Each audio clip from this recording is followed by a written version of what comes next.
ربیع الاول کے مہینے کی آمد ہوئی اور اس مہینے کی حضور علیہ السلام کی ذات اقدس کے ساتھ ایک خصوصی نسبت ہے۔ نبی کریم صلی اللہ علیہ وسلم اسی مہینے میں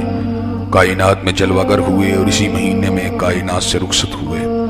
چنانچہ میں نے اس حوالے سے اس بات کو ضروری سمجھا کہ جس طرح آپ جانتے ہیں کہ کئی مرتبہ اہم موضوعات کو میں مقدم کر کے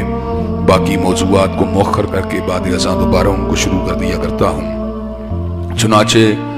ربیع الاول کی مناسبت سے میں نے اس بات کو ضروری خیال کیا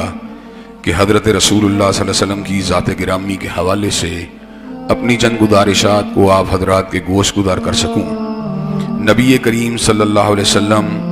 کائنات کے اندر ایک منفرد ایسی شخصیت ہیں کہ جن جیسی شخصیت نہ آپ سے پہلے کبھی آئی تھی نہ آپ کے بعد کبھی آ سکتی ہے۔ ماضت الدہور وما اتینا بمثلہ وَلَقَدْ فَعَجَزْنَا نُظَرَائِهِ کہ مدتیں بیت گئیں مگر کالی کملی والے جیسا کوئی نہیں آیا، اور جب کملی والے آقا آگے اس بات کا اعلان کر دیا گیا ان جیسا کائنات میں کوئی اور آ سکتا ہی نہیں ہے۔ حضرت رسول اللہ صلی اللہ علیہ وسلم کے بارے میں کسی کہنے والے نے کہا تھا روح مصطفیٰ ہے وہ آئینہ کہ اب ایسا دوسرا آئینہ نہ دکانیں آئی نہ ساز میں نہ ہماری بزم خیال میں، کہ حضرت رسول اللہ صلی اللہ علیہ وسلم کا چہرہ مبارک اور آپ کی سیرت کا سنہری ورق اس قسم کا ہے کہ اس کو اگر ڈھونڈنے کی کوشش کی جائے تو کائنات میں کبھی بھی میسر نہیں آ سکتا۔ اور اپنے تو اپنے ہیں، غیروں نے بھی حضرت رسول اللہ صلی اللہ علیہ وسلم کی عظمت کا اعتراف کیا۔ اور ایک ہندو پنڈت ہری چند اختر نے حضرت رسول اللہ صلی اللہ علیہ وسلم کی ذات اقدس کے بارے میں کہا جس نے ذروں کو اٹھایا اور صحرا کر دیا اور قطروں کو سمیٹا اور دریا کر دیا اور ایک ارب نے آدمی کا بول بالا کر دیا۔ حضرت حالی رحمت اللہ علیہ نے حضرت رسول اقدس صلی اللہ علیہ وسلم کی شان اقدس کے بارے میں کہا تھا اتر کر ہرا سے سوئے کو مایا اور ایک نسخہ کیمیا ساتھ لایا، مسح خام کو جس نے کندن بنایا کھرا اور کھوٹا الگ کر دکھایا۔ حضرت رسول اقدس صلی اللہ علیہ وسلم جن کے بارے میں کسی کہنے والے نے کہا تھا یا صاحب الجمال و یا سید البشر من وجهك المنیر لقد نور القمر لا يمكن الثناء كما كان حقه بعد خدا بزرگ تو ہی قصہ مختصر۔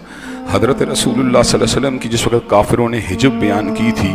تو ایسے عالم میں شاعر رسالت حضرت حسان ابن ثابت کو حضرت رسول اقدس صلی اللہ علیہ وسلم نے فرمایا تھا اوج المشرکین فإن جبریل معک، حسان آپ کافروں کی حجب کا جواب دیں، جبریل آپ کے کاندھے کے پیچھے ہوگا۔ تو ایسے عالم میں حضرت حسان ابن ثابت نے کہا تھا حجوت محمدا فعجبت عنہ، آپ نے حضرت رسول اللہ صلی اللہ علیہ وسلم کی حجب بیان کی ہے تو اس کا جواب میں دوں گا وَعِندَ اللَّهِ فِي ذَاكَ الْجَزَاءُ، اور مجھے اس بات کی امید اور یقین ہے کہ اس کا بدلہ اللہ مجھے ضرور دے گا۔ تو حضرت حسان نے بڑا ایک لمبا قصیدہ لکھا اور اس میں الفاظ کہے وَأَحْسَنَ مِنْكَ لَمْ تَرَ قَطُّ عَيْنِي وَأَجْمَلَ مِنْكَ لَمْ تَلِدِ النِّسَاءُ، کہ آپ سے زیادہ حسین چہرہ کسی آنکھ نے دیکھا ہی نہیں ہے، وَأَجْمَلَ مِنْكَ لَمْ تَلِدِ النِّسَاءُ، اور آپ سے زیادہ خوبصورت کسی ماں نے جنا ہی نہیں ہے، خُلِقْتَ مُبَرًّا مِنْ كُلِّ عَيْبٍ كَأَنَّكَ قَدْ خُلِقْتَ كَمَا تَشَاءُ۔ یوں محسوس ہوتا ہے کہ آپ اللہ کی بارگاہ میں کھڑے تھے، اللہ کو کہہ رہے تھے اللہ مجھے ایسے بنا مجھے ایسے بنا،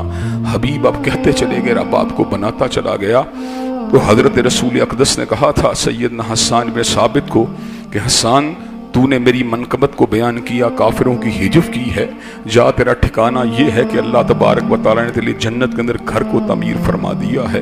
حضرات گرامی قدر، کائنات کے اندر امتداد زمانہ اور گردش دوران کے ساتھ کئی لوگ جو ہیں وہ منظر عام کے پر آئے اور زمانے کی تند و تیز ہواؤں نے ان کی یادوں کو دھندلا دیا، لیکن ایک ہی ہستی ایسی ہے کہ جس کی یادیں ہمیشہ کی طرح امر رہیں گی اور کبھی وہ دھندلا نہیں سکتی۔ وہ شخصیت حضرت رسول اقدس صلی اللہ علیہ وسلم کی شخصیت ہے، اس لیے کہ اللہ تبارک و تعالیٰ نے آپ کے ذکر کو تر و تازہ رکھنے کا خود بیڑا اٹھایا ہوا ہے۔ وَرَفَعْنَا لَكَ ذِكْرَكَ کہ حبیب علیہ السلام ہم نے آپ کے ذکر کو بلند فرما دیا ہے۔